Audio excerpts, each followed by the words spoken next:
And our guest this week, Mike Zuzolo, Global Commodity Analytics and Consulting in Atchison. And Mike, wheat harvest in Kansas just wrapping up.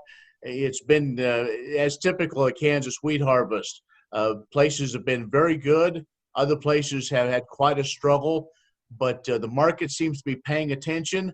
And but also globally, it looks like there may be opportunities for wheat farmers to maybe make a little money, possibly. Yeah, I think this is where the WASDE report really is the biggest issue coming on Friday. Ken, when it comes to the global wheat numbers, recall back in the May and June reports, the World Agricultural Outlook Board just threw tons and tons of wheat at us both months, and upwards of 8 to 10 million tons in terms of carryover increases between the 2 months combined. And I think they're going to have to pull back on that. I think they're going to have to pull back on that for France. I think they're going to have to pull back that for Russia. In fact, the Prime Minister of Russia, Medved, just came out this week and said we're going to have to take a look at limiting our exports. This was right after Egypt took on a big tender and purchased a bunch of Russian wheat at about $210, $218 a ton, real close to where we're at in terms of price. So they won the battle again in Russia on getting the award from Egypt, but it's mainly on transportation and logistics and freight. So we're very competitive. We have a very good quality crop.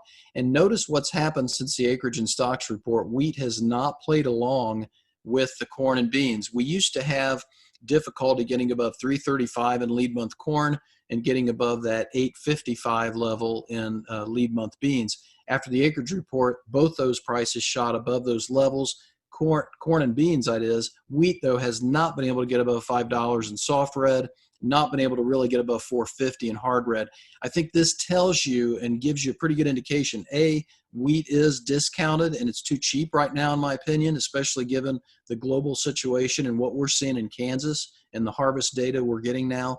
And B, you need the funds on your side. And if you're going to get the funds on your side, you need the wheat on your side. So wheat is still my leader in the big picture. If I want $4+ corn and $10+ beans, I think I need wheat on my side to be able to get there, not just Mother Nature. Right.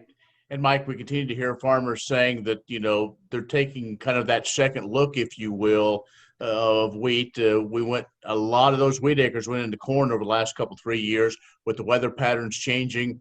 Might we see more wheat acres planted this fall?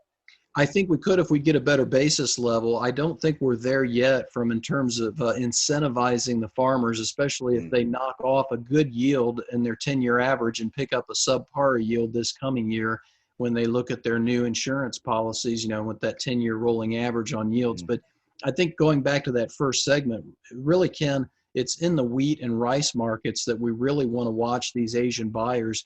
In Thailand, the rice price is about 21% higher than it was a year ago.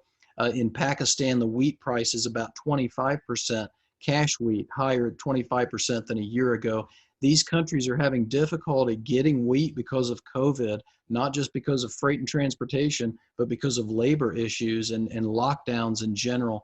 And I think they're going to really need some extra wheat and extra rice here if we have this resurgence again. So, as we said, a bump in the short term on demand, but then in the back end, as we talked about last time, that summer grilling season seems to be getting hurt now with the United States resurging in COVID. Summer driving season probably will as well. So be careful about getting too bullish. Get those floors underneath you when you get profit per acre. Mike, if folks want to talk with you or get more information, how's the best way to get a hold of you? Best way is go to the website, globalcomresearch.com. That's globalcom with 2 M's, or globalanalytics.biz. Sign up for a trial or get my phone number and give me a call and let me know what you need. Thanks, Mike. We appreciate it. Thank you, Ken. Mike Zuzolo, Global Commodity Analytics and Consulting from Atchison, has been our guest. Stay with us. We'll have more coming up.